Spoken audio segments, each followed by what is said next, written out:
देशभक्त कैलासवासी रत्नाप्पण्णा कुंभार यांच्या विचारांचा वारसा चालवणाऱ्या PM पाटील गटाला विजयी करा। आमदार शशिकला चुल्ले। पंचगंगा सहकारी साखर कारखाना निवडणूक सीमा भागात प्रचार। देशभक्त कैलासवासी रत्नाप्पण्णा कुंभार यांच्या विचारांचा वारसा व सहकार चळवळ चालवणाऱ्या PM पाटील गटाने पंचगंगा सहकारी साखर कारखान्याला गतवैभव प्राप्त करून दिलं। निपाणी मतदारसंघातून जास्तीत जास्त मतदान सत्तारूढ गटाला देण्यासाठी सभासद व कार्यकर्त्यांनी निश्चय केला आहे। हा साखर कारखाना आणखीन प्रगतीपथावर नेण्यासाठी सत्तारूढ गटाच्या परिसर विकास पॅनलला बहुमताने निवडून देण्याचं प्रतिपादन आमदार शशिकला चुल्ले यांनी केलं। त्या मानकापूर, ढोणेवाडी, कारतगा, बारवाड, मांगूर, कुन्नूर येथे आयोजित प्रचार सभेत बोलत होत्या। प्रारंभी ढोणेवाडी येथे महात्मा बसवेश्वर यांच्या पूर्णाकृती पुतळ्यास PM पाटील यांच्या हस्ते पुष्पहार अर्पण करण्यात आला। त्यानंतर आयोजित कार्यक्रमामध्ये कैलासवासी रत्नाप्पण्णा कुंभार व संत सद्गुरू आप्पा महाराज यांच्या प्रतिमेचं पूजन विठ्ठल माळी महाराज यांनी केलं। PM पाटील म्हणाले, आम्ही कैलासवासी रत्नाप्पण्णा कुंभार यांच्या रक्ताचे वारस नसलो तरी त्यांचे विचार व कार्याचे वारसदार आहोत। अण्णांचा एकनिष्ठ कार्यकर्ता म्हणून मी काम पाहिलं। तोट्यात असलेला कारखाना ऊर्जित अवस्थेत आणला।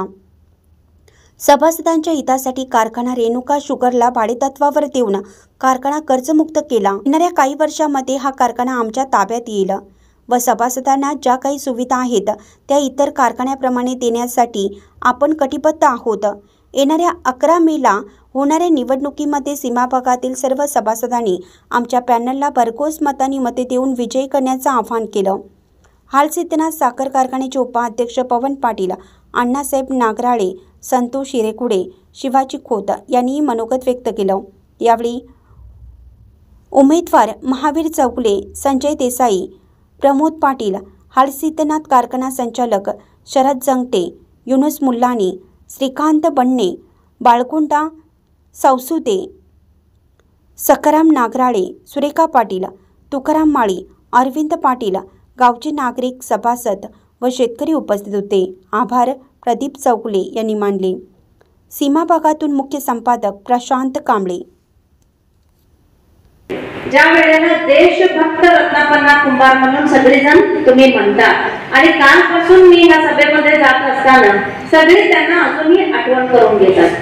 कारण शेतकऱ्यांसाठी कारखाना उभा केला तर ऊस नसेल तर आपण कारखाना चालवू शकत नाही। ऊस पिकायला काय पाहिजे, साथ देणं हे फार गरजेचं आहे। आणि ज्या वेळेला आणि आम्ही हे साथ देणारच, नक्की पॅनल टू पॅनल येणारच, याच्यामध्ये विजय होणारच आणि नक्की ते ज्या वेळेला संपूर्णपणे त्याचा अधिकार आपल्या PM अण्णांच्या हातातील, आपल्या बोर्ड ऑफ डायरेक्टरच्या हातातील, त्यावेळेला त्यांनी कालपासून सांगत आले की दुसरी कारखाने काय काय सवलत दिल्यात ते अभ्यास करून त्यांच्या बरोबर मी देखील त्यांचा वारस आहे म्हणून तुम्ही सांगू नका। आम्ही कार्यकर्ते सगळे त्यांचं वारसच आहे।